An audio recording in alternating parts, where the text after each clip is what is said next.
Assalamualaikum warahmatullahi wabarakatuh. Dalam video learning journal ini, di sini saya akan membahas sekaligus menerangkan serta mereview kembali materi yang telah saya pelajari, yaitu materi tentang teori produksi dalam mata kuliah pengantar ekonomi mikro dengan dosen pengampu Bapak Trisna Taufik Darmawansyah SX. Sebelumnya, di sini saya akan memperkenalkan diri. Nama saya Syahnas Novia Ramadina dengan NIM 22143.003 dari jurusan Asuransi Syariah kelas A, semester 2 UIN Sultan Maulana Hasanuddin Banten. Di sini saya akan menjelaskan beberapa subbab atau poin-poin yang akan saya jelaskan. Poin yang pertama atau subbab yang pertama yaitu tentang pengertian teori produksi. Dan selanjutnya untuk poin kedua itu mengenai dimensi jangka pendek dan jangka panjang. Subbab yang ketiga atau poin yang ketiga itu mengenai model produksi dengan satu faktor produksi variabel. Dan subbab yang terakhir atau poin yang keempat yaitu tentang model produksi dengan dua faktor produksi variabel. Jadi poin yang pertama kita bahas itu mengenai teori produksi. Teori produksi itu adalah teori tentang proses mengubah faktor produksi menjadi hasil produksi. Produksi itu bertujuan untuk menghasilkan barang dan untuk menambah nilai guna dan mencari keuntungan melalui konsumen. Bisa dijelaskan juga teori perilaku produsen atau perusahaan memiliki banyak analogi dengan teori perilaku konsumen. Misalnya, bila konsumen mengalokasikan dananya untuk konsumsi, produsen mengalokasikan dananya untuk penggunaan faktor produksi atau yang akan diproses menjadi output. Karena itu, bila keseimbangan konsumen terjadi pada saat seluruh uangnya habis untuk konsumsi, keseimbangan produsen tercapai pada saat seluruh anggaran habis terpakai untuk membeli faktor produksi.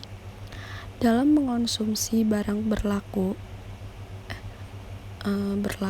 the law of diminishing marginal utility atau yang disebut LDMU. Sedangkan dalam penggunaan faktor produksi berlakunya yaitu the law of diminishing return atau LDR.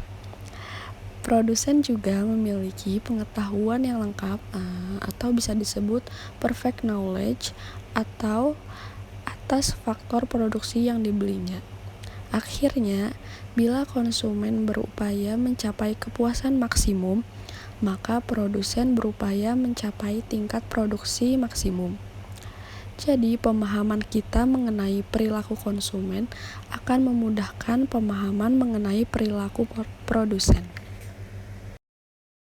Selanjutnya itu mengenai dimensi jangka pendek dan jangka panjang. Dalam aktivitas produksinya produsen atau perusahaan, itu mengubah berbagai faktor produksi menjadi barang dan jasa.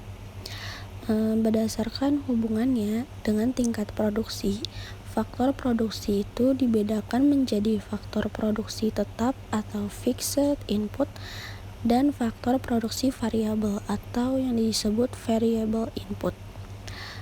Faktor produksi tetap adalah faktor produksi yang jumlahnya penggunaannya itu tidak tergantung pada jumlah produksi. Ada atau tidak adanya kegiatan produksi, faktor produksi itu harus tetap tersedia. Mesin-mesin pabrik itu adalah salah satu contoh. Jadi sampai tingkat interval produksi tertentu, jumlah mesin tidak perlu ditambah. Tetapi jika tingkat produksi menurun, bahkan sampai 0 unit atau tidak berproduksi, jumlah mesin itu tidak bisa dikurangi. Selanjutnya itu ada jumlah penggunaan faktor produksi variabel. Jumlah penggunaan faktor produksi variabel itu tergantung pada tingkat produksinya. Jadi makin besar tingkat produksi, makin banyak faktor produksi variabel yang digunakan. Begitu juga sebaliknya. Jadi misalnya buruh harian lepas di pabrik rokok adalah contohnya. Jika perusahaan ingin meningkatkan produksi, maka jumlah buruh hariannya ditambah. Sebaliknya, jika ingin mengurangi produksi, maka buruh harian itu dapat dikurangi. Selanjutnya, pengertian faktor produksi tetap dan faktor produksi variabel terkait erat dengan waktu yang dibutuhkan untuk menambah atau mengurangi faktor produksi tersebut. Mesin itu bisa dikatakan sebagai faktor produksi atau faktor produksi tetap karena dalam jangka pendek atau kurang dari setahun susah untuk ditambah atau dikurangi. Sebaliknya, buruh dikatakan faktor produksi variabel karena jumlah kebutuhannya dapat disediakan dalam waktu kurang dari 1 tahun. Dalam jangka panjang atau long run dan sangat panjang atau very long run, semua faktor produksi sifatnya itu variabel. Jadi perusahaan dapat menambah atau mengurangi kapasitas produksi dengan menambah atau mengurangi mesin produksi. Dalam konteks manajemen, jangka panjang dan jangka sangat panjang itu berkaitan dengan ukuran waktu kronologis. Misalnya, ada kualifikasi yang menyatakan bahwa jangka panjang berkisar antara 5 sampai 25 tahun. Jangka sangat panjang bila waktunya lebih dari 25 tahun. Terus selanjutnya itu teori produksi tidak mendefinisikan jangka pendek dan jangka panjang secara kronologis. Periode jangka pendek adalah periode produksi di mana perusahaan tidak mampu dengan segera melakukan penyesuaian jumlah penggunaan salah satu atau beberapa faktor produksi. Sedangkan periode jangka panjang adalah periode produksi di mana semua faktor produksi menjadi faktor produksi variabel. Selanjutnya itu tentang tenggang waktu. Jadi tenggang waktu jangka pendek setiap perusahaan itu berbeda-beda tergantung jenis usahanya. Perusahaan yang memproduksi periode jangka pendek.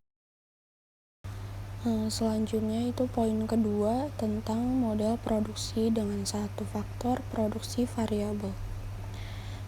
Jadi sebenarnya sangat jarang bahkan tidak ada proses produksi yang hanya menggunakan satu faktor produksi variabel. Pengertian produksi dengan satu faktor produksi variabel itu adalah pengertian analisis jangka pendek di mana ada faktor produksi yang tidak dapat diubah. Jadi ketika mencoba memahami proses alokasi faktor produksi oleh perusahaan, ekonom itu membagi faktor produksi menjadi barang modal atau kapital dan tenaga kerja atau labor. Hubungan matematis penggunaan faktor produksi yang menghasilkan output maksimum itu disebut fungsi produksi. Fungsi produksi itu dilambangkan dengan rumus Q sama dengan F dalam kurung KL. Pengertian itu jadi di mana Q itu adalah tingkat output dan K itu adalah barang modal dan L itu melambangkan tenaga kerja atau buruh. Jadi dalam model produksi satu faktor produksi variabel, barang modal itu dianggap faktor produksi tetap.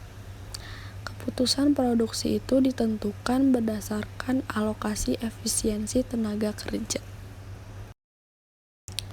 Selanjutnya itu tentang produksi total. Jadi dalam model produksi dengan satu faktor produksi variabel itu terdapat 3 macam produksi. Yang pertama produksi total, yang kedua produksi marginal, dan yang terakhir itu produksi rata-rata. Yang poin A yang pertama itu produksi total. Di sini saya akan menjelaskan tentang produksi total.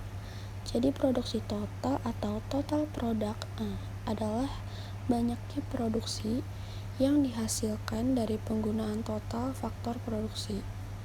Produksi marginal atau marginal produk itu adalah tambahan produksi karena penambahan penggunaan satu unit faktor produksi.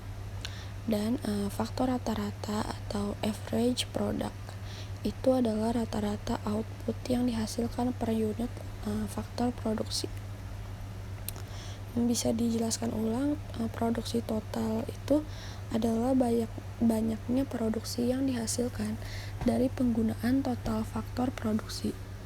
Rumus produksi total itu dilambangkan dengan TP sama dengan F KL, di mana Q sama dengan produksi total, K itu adalah barang modal atau yang dianggap konstan, dan L itu adalah tenaga kerja atau buruh. Selanjutnya itu produksi marginal. Jadi produksi marginal atau marginal product itu adalah tambahan produksi dikarenakan penambahan penggunaan satu unit faktor produksi. Rumusnya itu produksi marginal itu MP sama dengan TP sama dengan delta TP per delta L, di mana MP itu adalah produksi marginal. Perusahaan itu dapat terus menambah tenaga kerja selama MP lebih besar dari 0. Jika MP lebih kecil dari 0, maka penambahan tenaga kerja justru mengurangi produksi total. Penurunan nilai MP itu merupakan indikasi telah terjadinya hukum pertambahan hasil yang semakin menurun, atau bisa disebut the law of diminishing return atau LDR. Selanjutnya poin yang terakhir itu mengenai produksi rata-rata. Produksi rata-rata itu adalah rata-rata output yang dihasilkan per unit faktor produksi. Rumus produksi rata-rata itu dilambangkan AP sama dengan TP per L, di mana AP itu sama dengan bisa diartikan produksi rata-rata. Keterangannya itu ada AP akan maksimum bila turunan pertama fungsi AP itu adalah 0. Dengan penjelasan matematis, AP maksimum tercapai pada saat AP sama dengan MP dan MP memotong AP pada saat nilai AP maksimum. Dalam buku pengantar ilmu ekonomi dengan penulis Pratama Raharja Mandala Manurung, dalam halaman 98 itu terdapat juga tabel produksi total, produksi marginal, produksi rata-rata, usaha tekstil tradisional. Jadi dari tabel tersebut kita bisa melihat bahwa produksi total atau TP pada awalnya meningkat dan mencapai maksimum 126 unit pada saat jumlah buruh yang dipekerjakan 7 orang. Tetapi setelah itu penambahan buruh justru menurunkan produksi total karena produksi marginal atau MP itu sudah negatif. Bila melihat kolom MP, ternyata besarnya MP itu sangat mempengaruhi TP. Jadi selama nilai MP lebih besar dari 0, TP itu tetap bertambah. Sayangnya pertambahan MP juga itu mengalami penurunan atau yang disebut LDR. Jadi besarnya nilai MP juga berpengaruh terhadap nilai produksi rata-rata atau penambahan satu orang tenaga kerja itu akan memperbesar nilai AP selama nilai MP lebih besar dari nilai AP sebelumnya. Begitu juga sebaliknya, hal ini itu terjadi pada saat penggunaan tenaga kerja antara 2-5 orang. Misalnya pada saat menambah buruh dari 2 menjadi 3 orang, AP itu meningkat dari 10 unit menjadi 15 unit, karena MP sama dengan 25 unit. Bandingkan itu dengan pada saat tenaga kerja ditambah dari 5 menjadi 6. Dari tabel tersebut itu dapat dipresentasikan dalam bentuk diagram. TP itu ternyata bergerak membentuk kurva yang mirip huruf S, sehingga disebut kurva S atau S-curve. Hukum pertambahan hasil yang semakin menurun itu menyebabkan kurva MP berbentuk parabola sampai menyentuh sumbu horizontal atau MP sama dengan 0. Jika kurva MP telah lebih rendah dari sumbu horizontal atau MP lebih kecil dari 0, maka penambahan tenaga kerja itu justru menurunkan produksi total atau slope kurva TP menjadi negatif. Kurva AP itu bergerak sepola dengan kurva MP. Sebelum titik potong AP dan MP, nilai AP itu selalu harus di bawah MP. Setelah itu AP di atas MP. Nilai AP juga mengalami penurunan akibat pengaruh penurunan nilai MP. Tetapi penurunannya itu tidak setajam MP. Sehingga pada saat nilai MP lebih kecil dari 0, AP itu masih mungkin bernilai positif atau bahkan tidak pernah negatif. Selanjutnya itu ada 3 tahap produksi. Yang telah diuraikan tadi ketika menjelaskan kasus dalam tabel itu merupakan prinsip umum dalam menganalisis proses alokasi faktor produksi yang efisien. Untuk kasus umum dan bila dianggap penambahan faktor produksi bersifat kontinu, kurva-kurva pada diagram tersebut itu dapat diperhalus menjadi seperti pada diagram selanjutnya. Diagram selanjutnya itu menunjukkan ada 3 tahap penting dari gerakan perubahan nilai TP. Yang pertama itu pada saat MP maksimum atau titik 1 dan 4. Kedua pada saat AP maksimum atau titik 2 dan 5. Dan yang ketiga pada saat MP sama dengan 0 atau TP maksimum atau titik 3 dan 6. Selanjutnya diagram tersebut dapat kita bagi menjadi 3 tahap produksi atau the 3 stage of production. Yang pertama itu tahap 1 atau stage 1 itu sampai pada saat kondisi AP maksimum. Yang kedua itu tahap 2 atau stage 2 antara AP maksimum sampai saat MP sama dengan 0. Dan yang ketiga tahap 3 atau stage 3 saat MP sudah bernilai lebih kecil dari 0 atau negatif. Tahapan ini itu berguna untuk memahami pada tahap mana perusahaan berproduksi. Selanjutnya itu pada penjelasan diagram selanjutnya pada tahap 1 itu penambahan tenaga kerja akan meningkatkan produksi total maupun produksi rata-rata.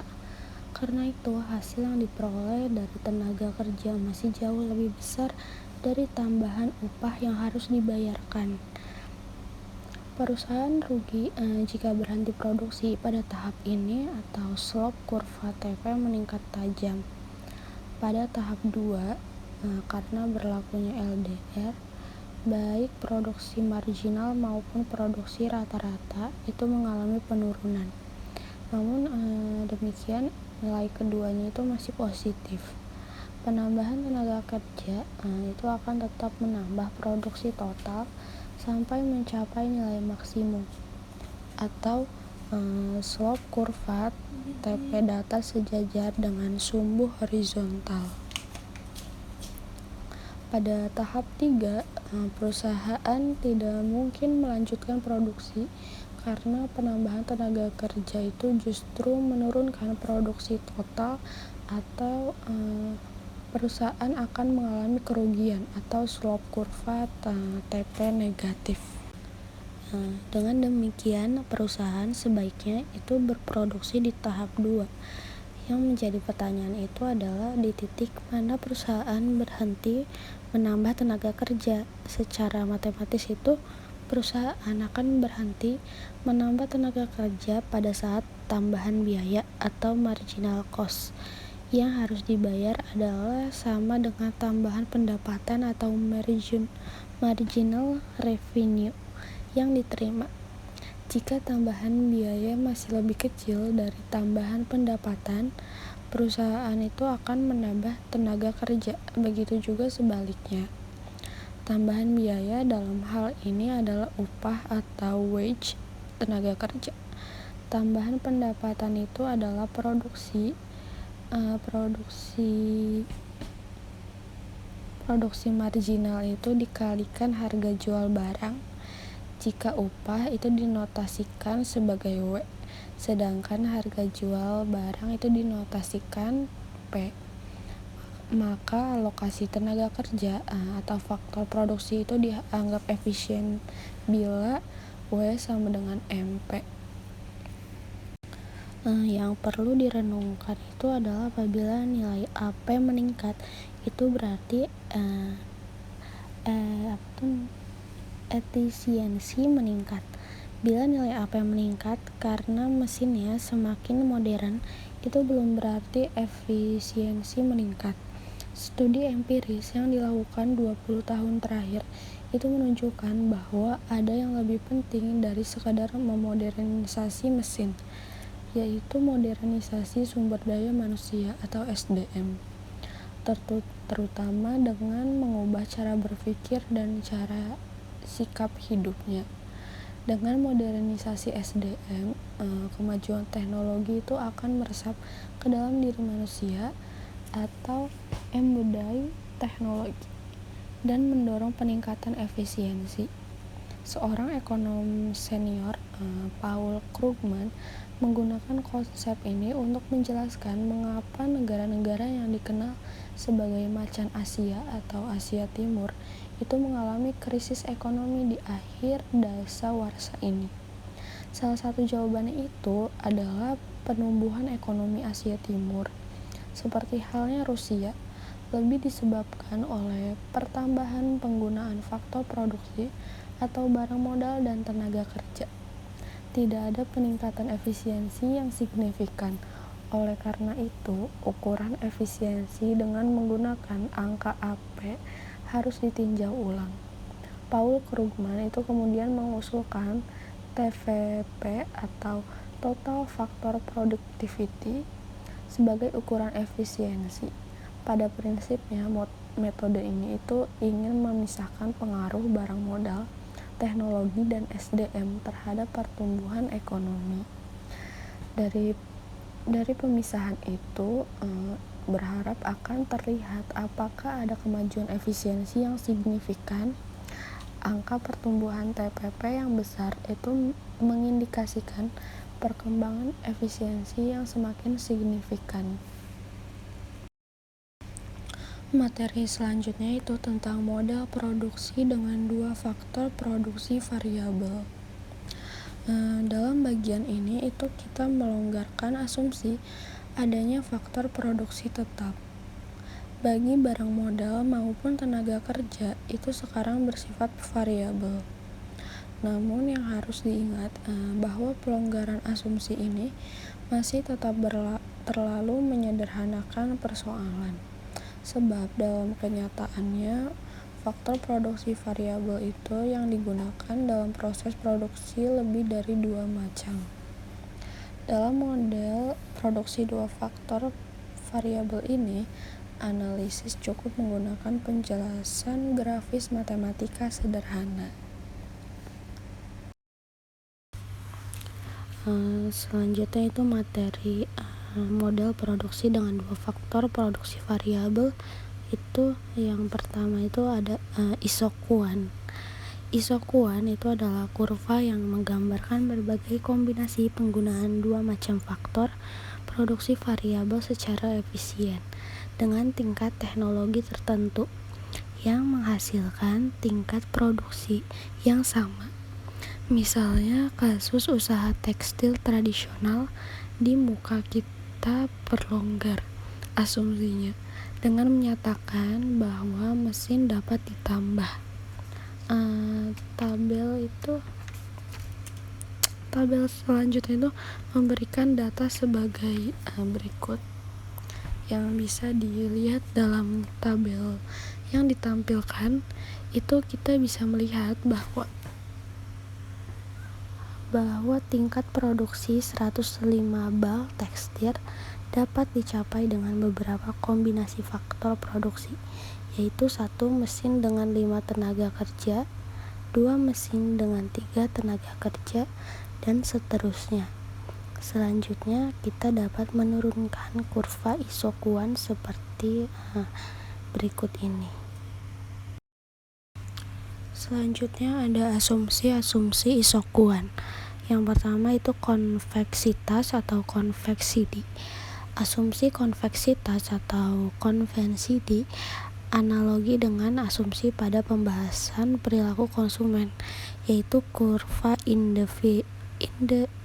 indiferensi yang menurun dari kiri atas ke kanan bawah atau downward sloping.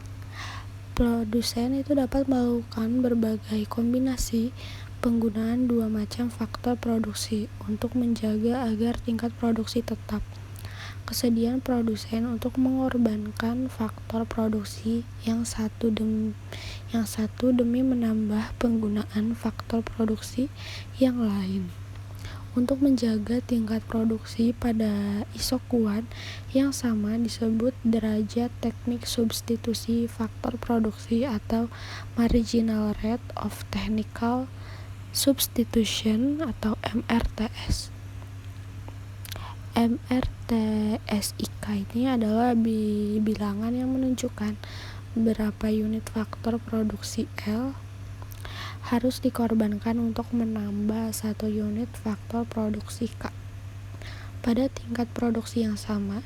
Jika L adalah tenaga kerja dan K adalah barang modal atau mesin, maka MRTSIK adalah berapa unit tenaga kerja yang harus dikorbankan untuk menambah 1 unit mesin demi menjaga produksi pada tingkat yang sama.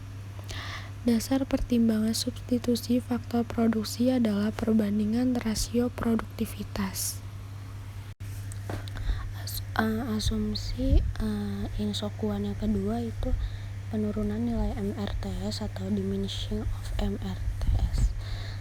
Sama halnya dengan konsumen, produsen itu menganggap makin mahal faktor produksi yang semakin langka. Itulah sebabnya mengapa nilai MRTSIK itu makin menurun. Dalam kasus-kasus tertentu, nilai MRTS akan konstan atau 0.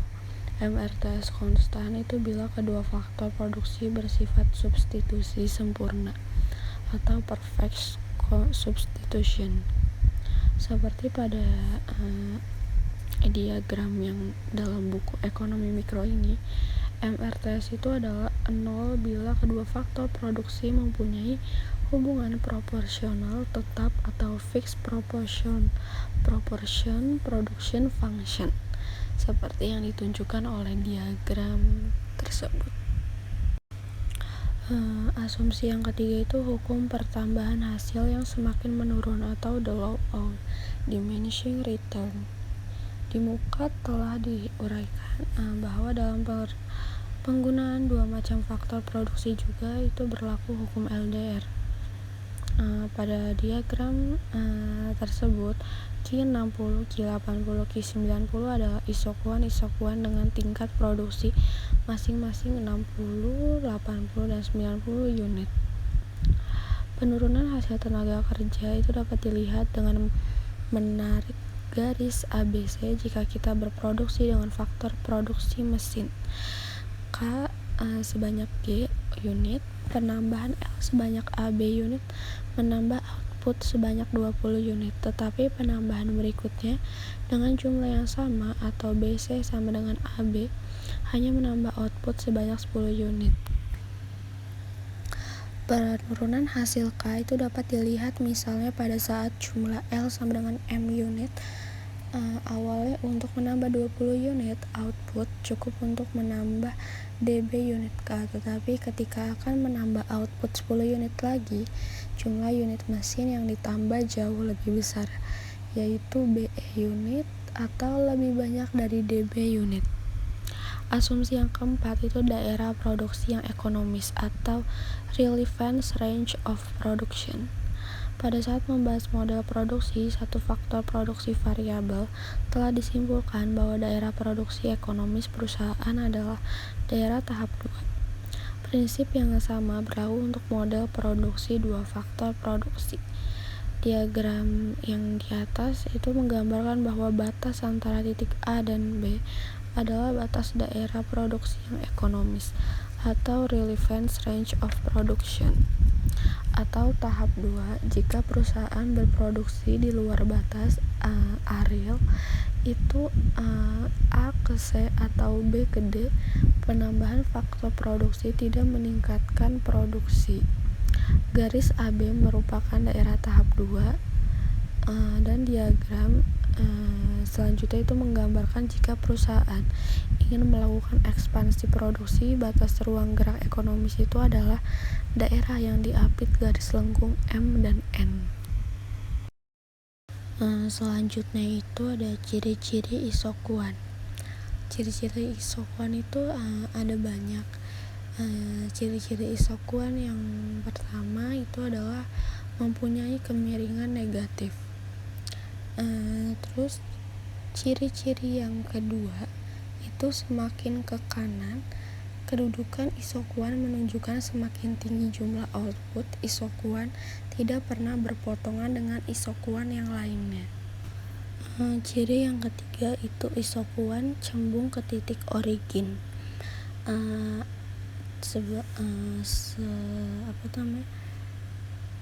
Dari tadi yang asumsi-asumsi isokuan yang sudah dijelaskan, itu bisa direview ulang atau disimpulkan kembali. Asumsi-asumsi isokuan itu ada konsep yang pertama konveksitas atau konveksiti. Asumsi konveksitas analogi itu dengan asumsi pada pembahasan perilaku konsumen, yaitu kurva indiferensi yang menurun dari kiri atas ke kanan bawah atau downward sloping.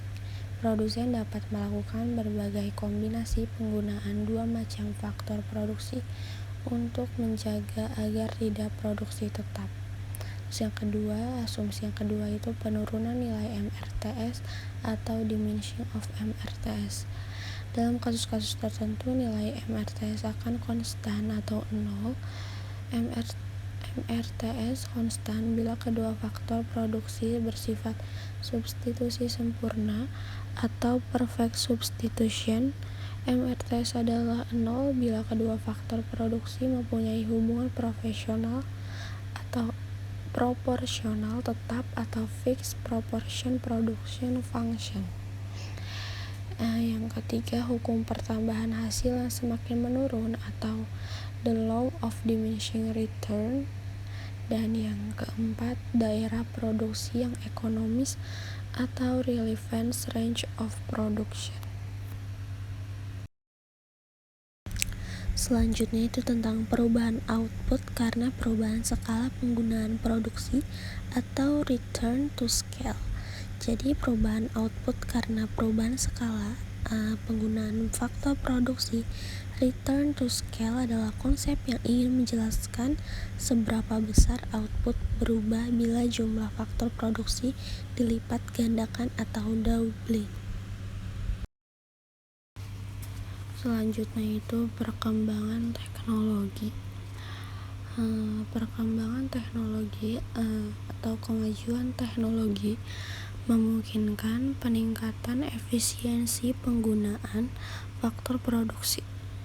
Tingkat produksi yang sama dapat dicapai dengan penggunaan produksi yang lebih sedikit.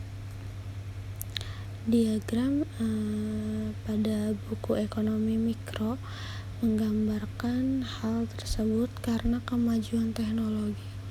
Tingkat produksi 90 unit atau Q90 periode pertama dapat dicapai dengan penggunaan faktor produksi yang lebih sedikit atau Q90 periode kedua.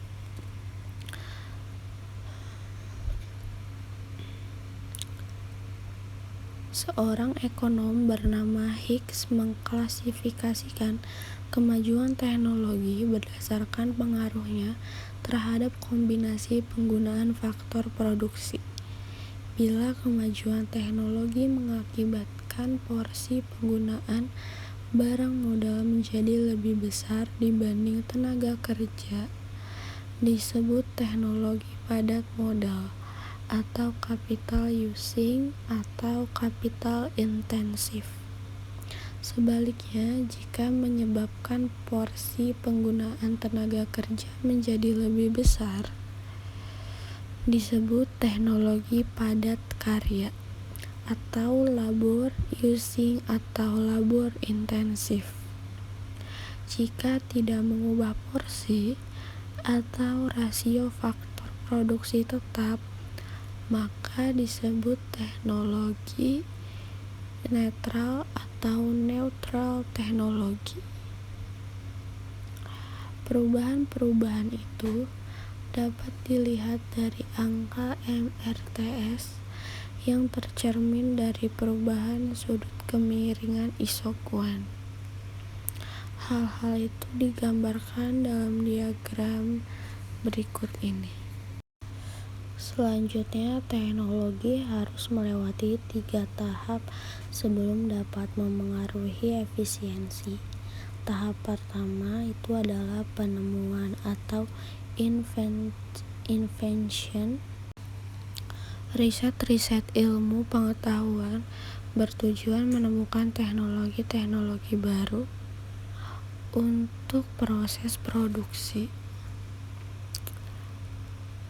Tetapi hasil penemuan tidak ada artinya bila para produsen atau pengusaha tidak berani mengaplikasikannya dengan melakukan inovasi atau innovation pada kehidupan sehari-hari. Pada umumnya itu hanya sedikit pengusaha yang berani melakukan inovasi awal. Tetapi keberhasilan inovasi akan mengundang makin banyak pengusaha yang mau melakukannya. Maka itu terjadilah penyebaran inovasi atau spread of innovation yang menyebabkan tingkat penerimaan terhadap inovasi atau adopting innovation mendekati angka 100%. Terdapat diagram juga yang menggambarkan tingkat perkembangan penerimaan inovasi itu berbentuk kurva S atau S-curve. Selanjutnya di sini saya akan menampilkan video tentang perbedaan isokuan dan isokos.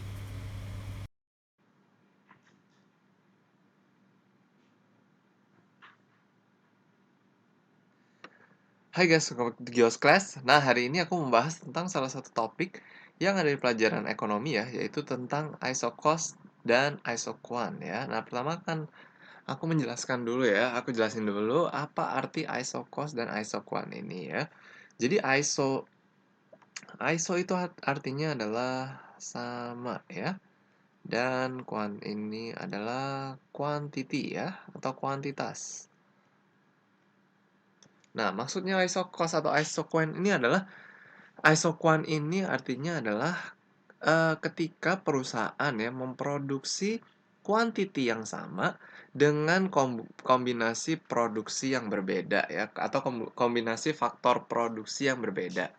Nah, contoh di sini misalkan yang paling sering dipakai contoh ya. Nah, faktor produksi seperti kita ketahui ada 4 faktor produksi ya, yaitu land, labor, capital, sama enterprise ya. Nah, tapi yang biasa dipakai dalam contoh isoquant itu adalah capital ya dan labor ya. Nah, di sini kita melihat berapa kombinasi antara capital ya, atau bisa dipakai contoh lebih tepatnya mesin ya, mesin dan buruh. Berapa jumlah kombinasi antara mesin dan buruh yang menghasilkan jumlah produksi yang sama ya. Contoh misalkan ya, misalkan dengan 5 mesin ya. 5 mesin dan 2 buruh. Ya, ini bisa menghasilkan misalnya 100 100 pieces barang gitu ya. Nah, misalkan kita kurangin mesinnya menjadi 3 mesin, dan tapi karena kita mengurangi mesinnya, jadi untuk memproduksi 100 pieces barang, kita membutuhkan buruh yang lebih banyak. Contohnya misalnya kita butuh buruh 5 buruh sekarang ya. Nah, dengan dua kombinasi ini, nah ini dikatakan mereka kalau misalnya dibikin kurva, nanti mereka akan membentuk kurva yang namanya kurva isoquant ya.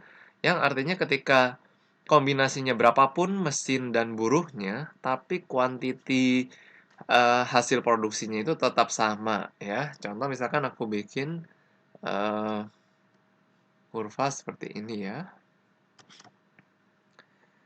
Nah, kurva dari isoquant itu bentuknya seperti ini. Ya. Dimana di sini misalkan adalah mesin dan di sini adalah buruh ya. Nah, jadi misalkan mesinnya 5 menggunakan 2 buruh. Nah, maka misalkan mesinnya dikurangi ya.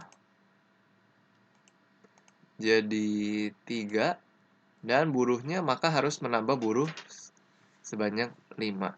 Nah, kurang lebih seperti itu ya. Dan setiap kombinasi di titik-titik dalam kurva ini ya, ini memberikan jumlah kuantiti yang sama yaitu 100 pieces barang ya. Jadi mau berapa? Misalkan 4 dan 3, 4 mesin, 3 buruh ya.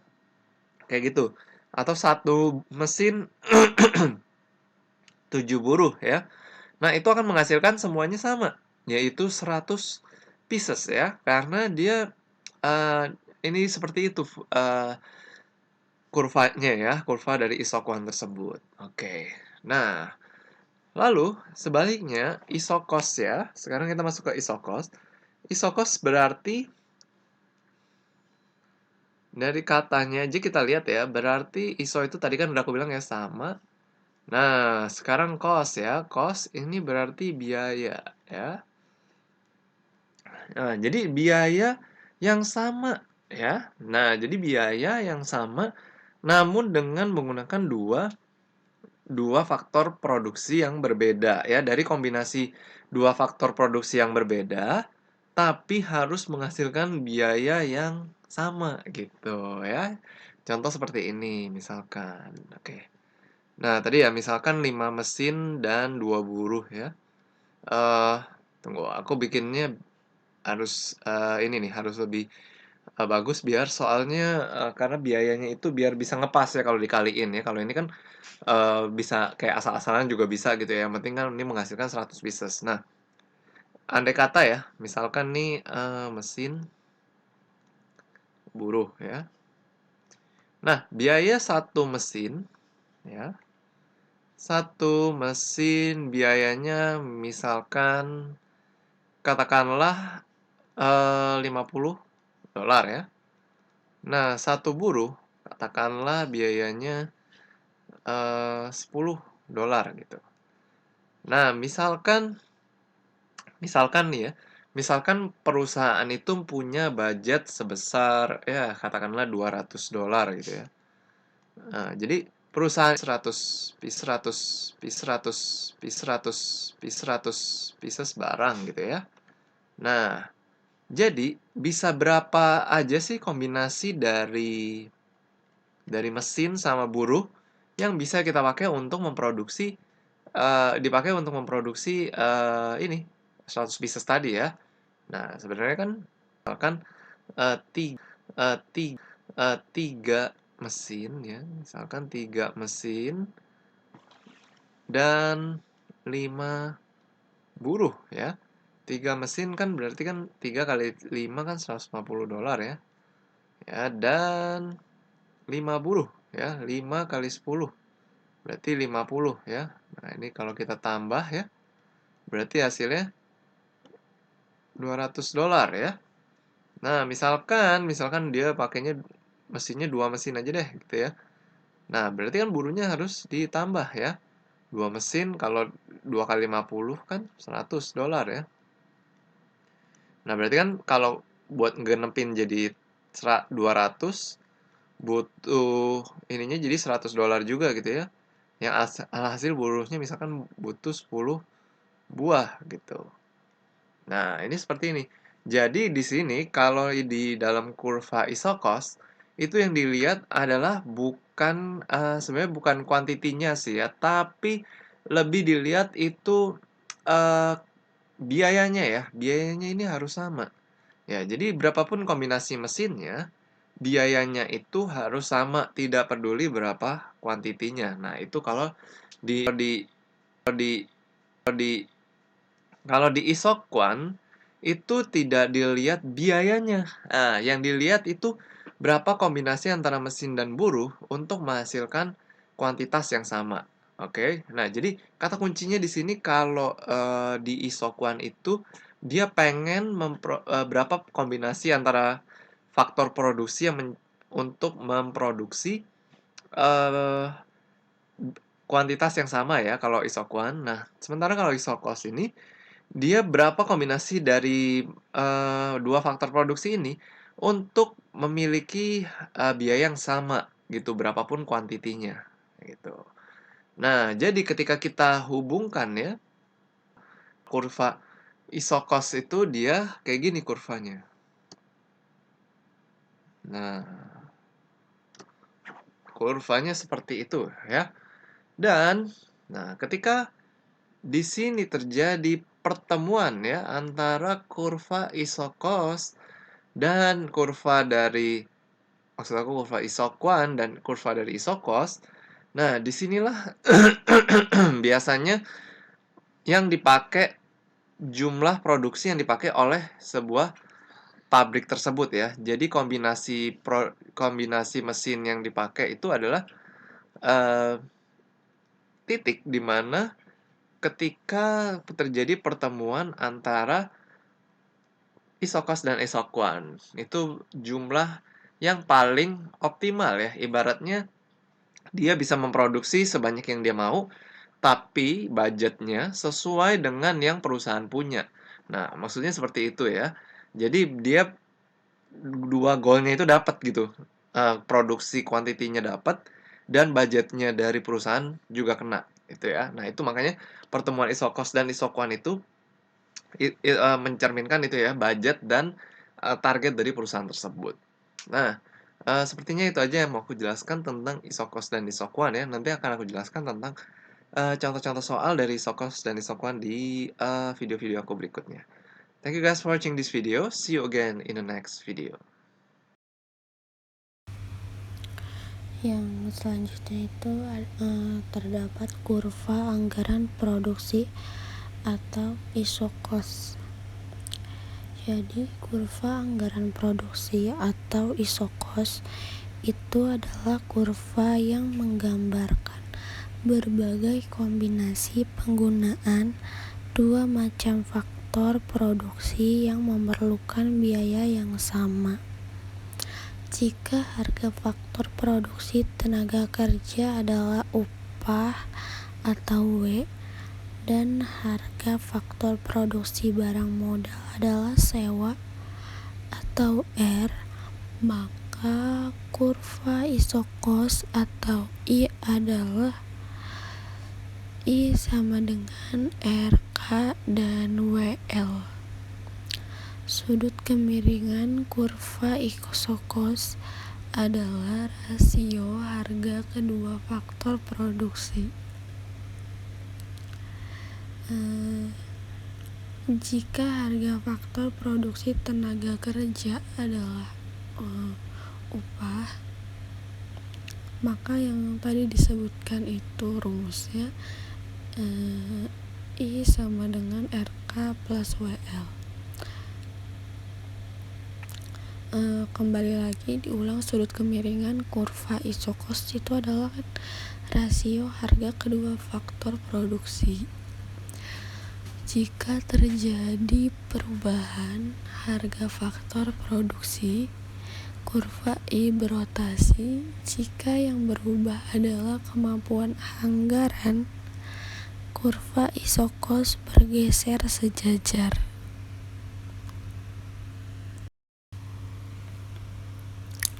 Selanjutnya itu tentang keseimbangan produsen.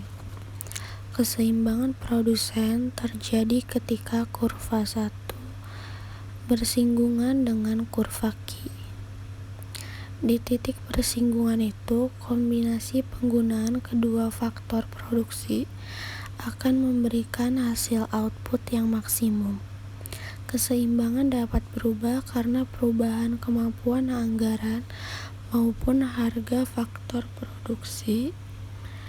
Analisis perubahan keseimbangan produsen analogis dengan analisis perilaku konsumen.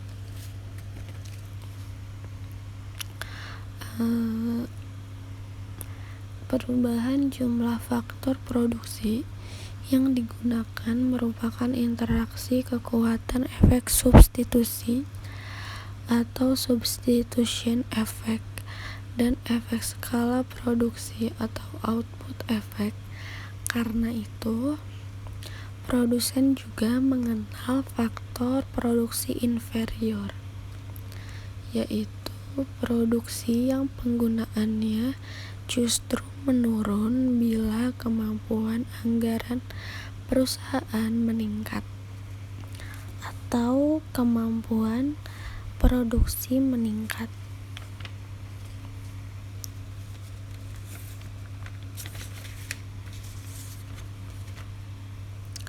Misalnya, tenaga kerja adalah faktor produksi inferior.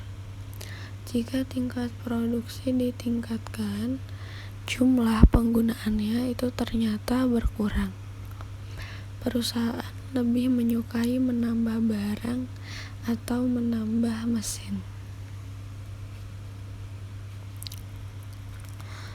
Dalam mencapai keseimbangannya, produsen selalu berdasarkan prinsip efisiensi, yaitu maksimalisasi output atau output maximization, atau minimalisasi biaya atau cost minimization. Prinsip minimalisasi biaya menyatakan target output yang sudah ditetapkan harus dicapai dengan biaya minimum.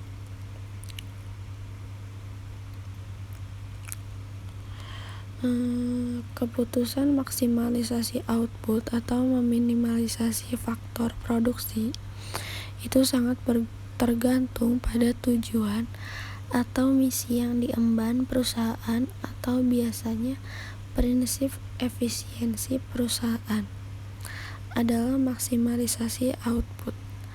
Tetapi lembaga-lembaga yang tidak berorientasi laba maksimum atau nirlaba atau non-profit seperti lembaga-lembaga swadaya masyarakat menggunakan prinsip minimalisasi biaya. Pada kondisi-kondisi tertentu, perusahaan pun dapat menggunakan prinsip-prinsip minimalisasi biaya, misalnya badan usaha milik negara atau BUMN yang bergerak di bidang penyediaan jasa publik tertentu menggunakan prinsip minimalisasi biaya.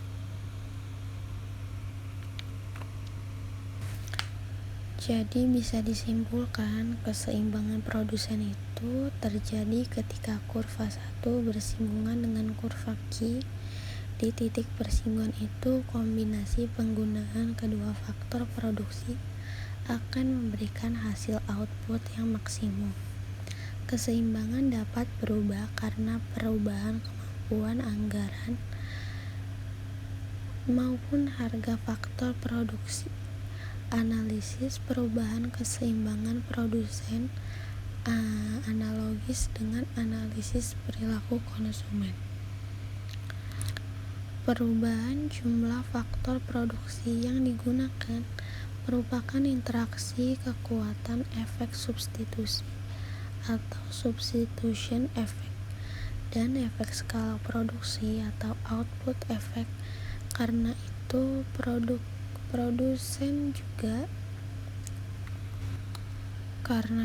produsen juga mengenal faktor produksi interior, yaitu faktor produksi yang penggunaannya itu justru akan menurun bila kemampuan anggaran perusahaan tersebut atau perusahaan yang berkaitan itu meningkat atau kemampuan memproduksinya meningkat.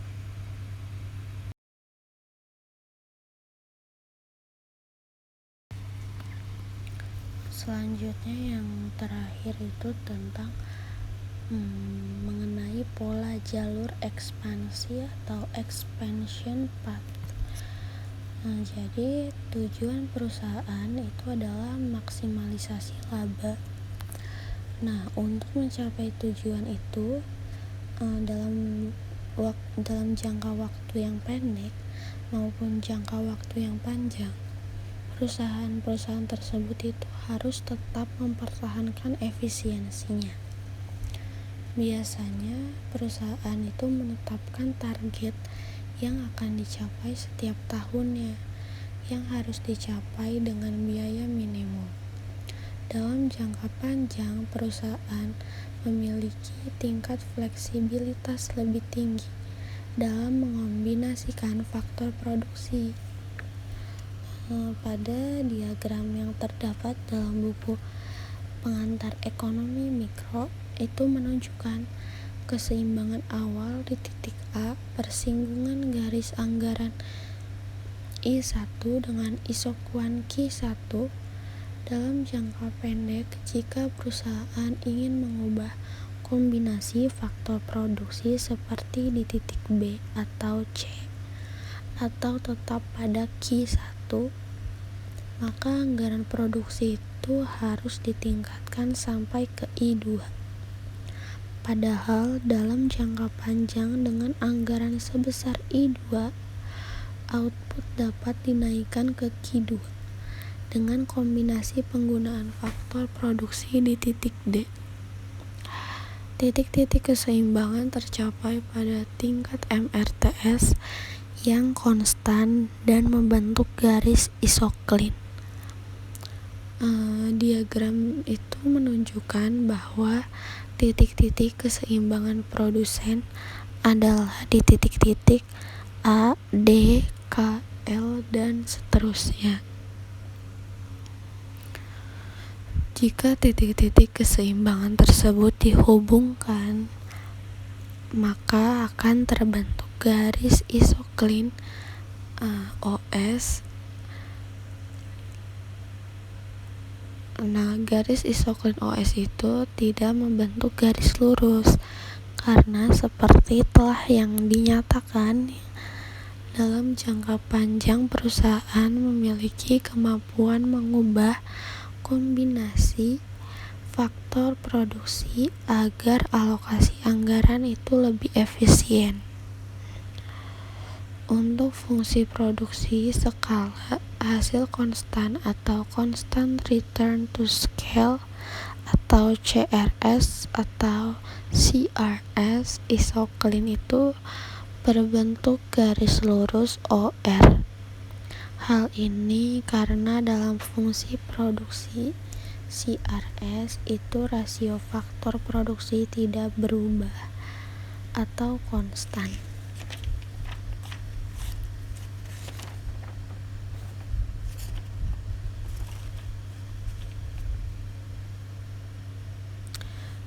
Bila ekspansi produksi berdasarkan asumsi bahwa harga faktor produksi tidak berubah, isoklin itu menunjukkan garis jalur ekspansi atau expansion path.